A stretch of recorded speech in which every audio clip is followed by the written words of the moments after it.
I do want to do that tier list of tracks in the top 10 right now. So let's get into it without any further ado. I do think this one is going to be a bit of a quick one, though, because there are quite a few tracks, and this is kind of what has made me slow to do another one of these. Quite a few of the tracks that we are going to be talking about, we kind of already discussed in the last top 10 tier list because lo and behold, popular artists are popular and they hold on to these top 10 spots with their new albums for dear life. Caspa, thank you very much. First one I want to drop in here is Taylor Swift, Opalite, which is a track I discussed during the last top 10 tier list, a song from her Life of a Showgirl record that frankly has not grown on me all that much.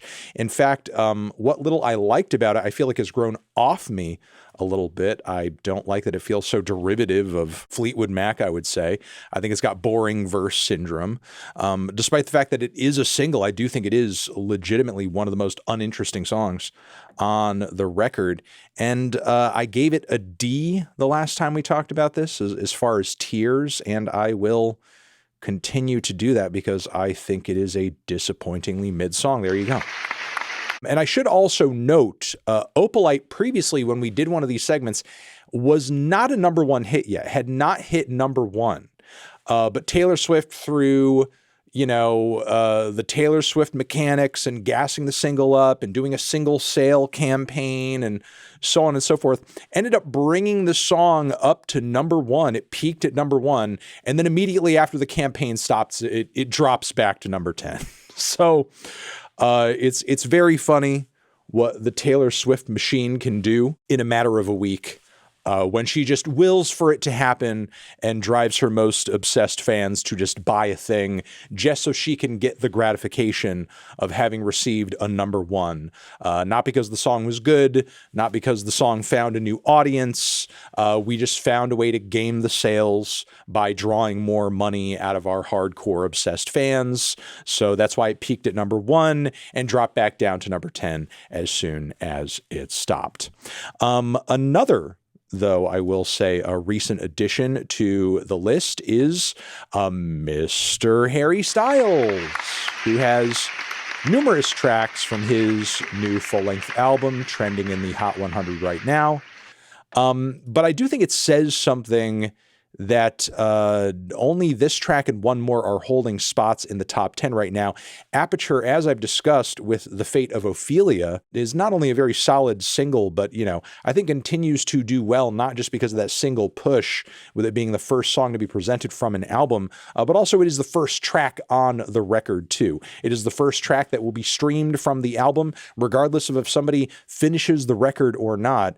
Putting, kind of a lead single first on the record, I think, in my opinion, is a bit of a mainstream numbers cheat code. Aperture, I have been a little critical of as a single, as I do feel like it's a little underwhelming as an overall experience and maybe not the best embodiment of the more, I guess, like electronic influences that Harry was trying to showcase on this record.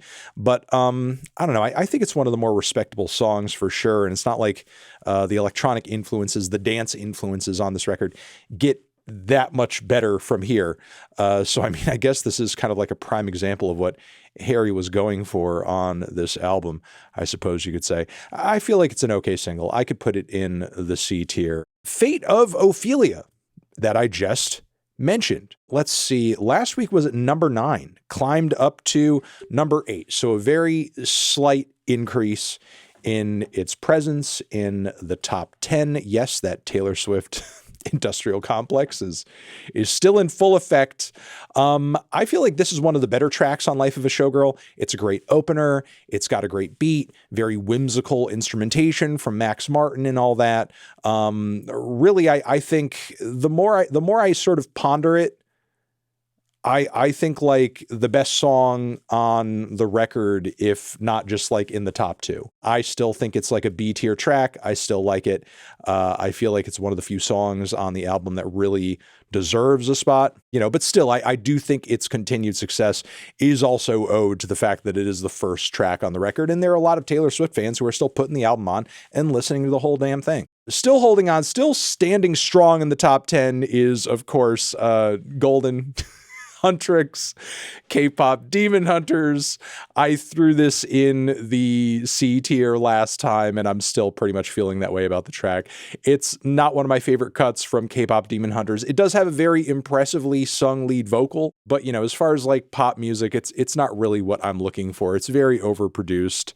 I'm not entirely sold on it. It's okay. It's fine. It's passable. Peaking at its current spot at number 6, and it has been on the charts for 10 weeks now, believe it or not, is, and this track has been going crazy. It's been generating tons of discussion for not only its lead artist, but a lot of people are crediting this track with breaking Zara Larsson out of the Kaya Asylum. That has been the discourse for over a week now.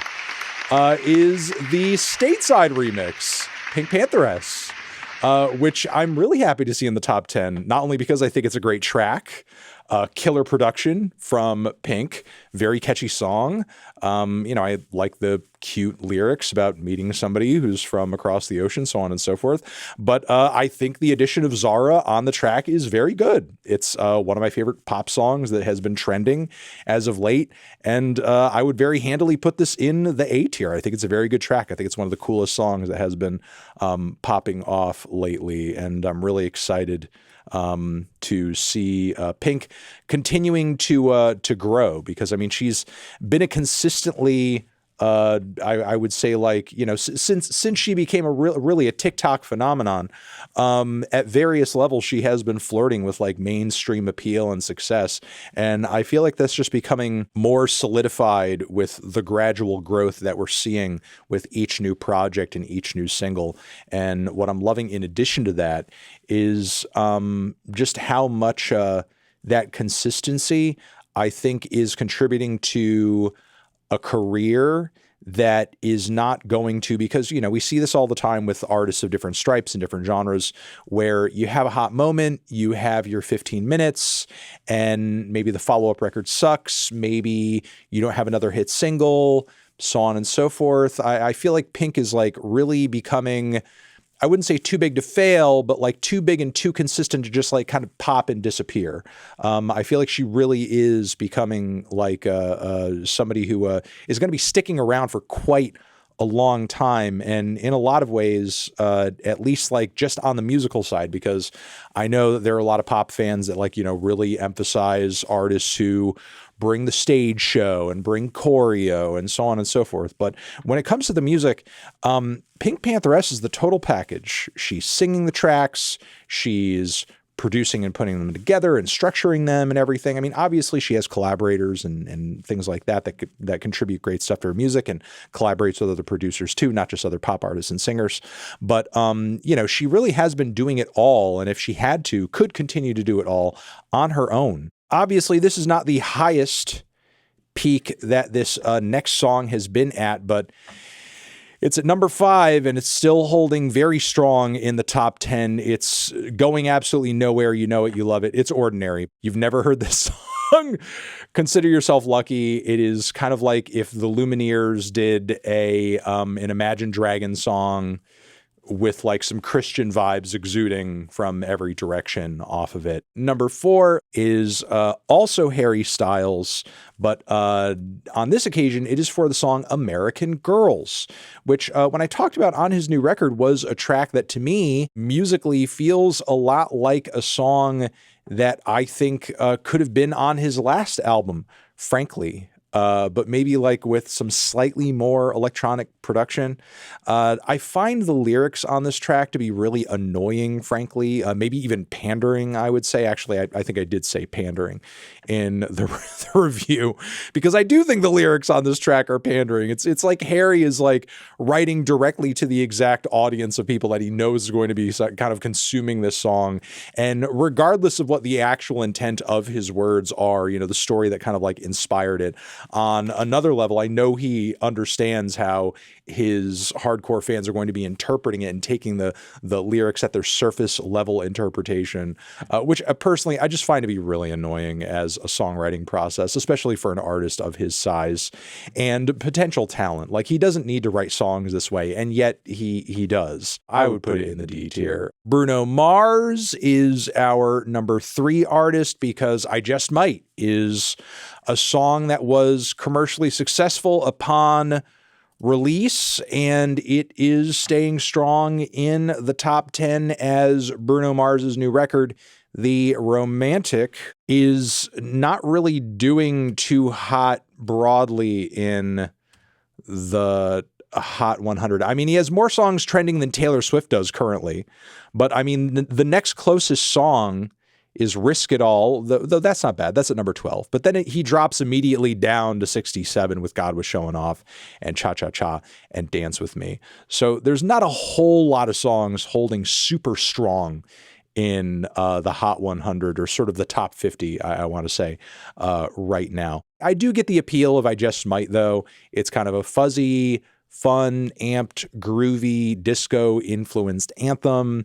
It's very upbeat. It's very fun. It's just that the rest of the record doesn't really hold a lot more magic to it. Like, if you like just I Just Might, there's not really a whole lot to be gained, in my opinion, by listening to the rest of the record. Like, I Just Might is easily one of the better tracks on the album. And sadly, kind of one of the saddest things about the Romantic is that it sort of showed that, like, when it comes to Bruno Mars doing this style of music, he kind of needs Anderson .Paak there to keep things interesting. But still, I'm going to throw this in the C. I think it's okay. It's an all right song. I mean, if for anything disco flavored, it's not terrible, but it's not amazing either. Number 2, and this is apparently the peak for this track. This is the best this song has done commercially, and she's been proving to be a very consistent phenomenon in the mainstream as of late.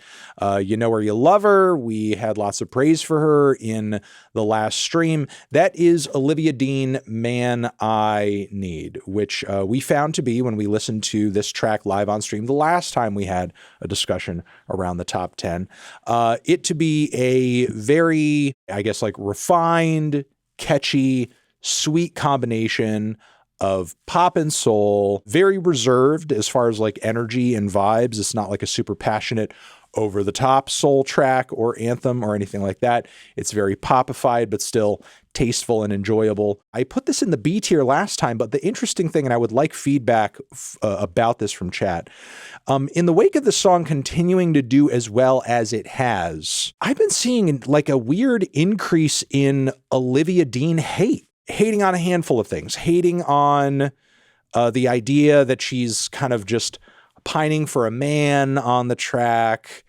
very openly, hating the idea that she is in the media being portrayed as this, kind of like soul artist who's like classy and has her shit together and so on and so forth, which, I mean, there's all sorts of weird inferences that can be made off of those categorizations, of course. Personally, I like the song. I think it's an enjoyable song. Is it a little bland for my taste when it comes to soul music or anything soul flavored? Would I rather listen to the new Jill Scott album? Yes. But when it comes to anything that is sort of like of this strain, of this sound in the top 10, this is absolutely not just fine, it's enjoyable to my ears. Yeah, I still think it's a very quality single. I'm going to put it in the B. At number 1, and this will be the last track that we talk about, obviously, it is a song that we discussed the last time that we had one of these streams, and this is currently the peak for this song. This is the first time this song is hitting the number 1 from what I understand. This is the highest the song has ever been. It has been in the top 10 for a minute. It has been holding strong. It has been doing well. Frankly, I'm shocked, but I think it says a lot about the times that we're currently in as far as like what's trending and what's not in music. But that is the Ella Langley track, Choosin' Texas. The last time we did one of these streams, we listened to this song and I was just blown away at how bland of a country song this is, like as far as like instrumentation, production. And look, it's not as mind-numbingly slopified as like a bro country song that is like, you know, just about trucks and beer. Like, it's not that stupid. It's not that dumb. Would I listen to this over one of those types of tracks? Any fucking day of the week, any day of the week. I would rather listen to this 100 times. Let me not be that generous. I'd rather listen to this 50 times before I listen to an album from fucking Florida Georgia Line. I'll say that. Very low bar to clear, but still, I would rather listen to this. But with that being said, it's still such a bland, boring song. I feel like it's almost like Baby's first country song. It's like so damn predictable. The guitars and production generally just don't have any flavor to them. And the vocals, I mean, even with this track going to number one, I'm sorry, gun to my head, gun to my head, gun to my chest, gun to my crotch. All at once, 3 guns. I could not pick out Ella Langley's voice out of a lineup. If you gave me 5 other white girls who sounded similar, I would not be able to pick her out. So yeah, Choosin' Texas, unfortunately, is a very bland, very stereotypical, very soulless, very predictable song. It's one of those tracks that once you hear the first half of it, you don't need to hear the second half. You literally know everything the song is going to do. Yeah, absolutely dreadful, absolutely soulless. I put it in, I think the D tier last time, and I'm putting it in the D tier again, and I'm going to leave it at that. That is our top 10 right now. This was in Todd's top 10 last year. Todd put this in his top 10. Todd's like, Choosin' Texas, Ella Langley, top 10 special country song? Really? Wow. I disagree with Todd on that one. I got beef with Todd over this track.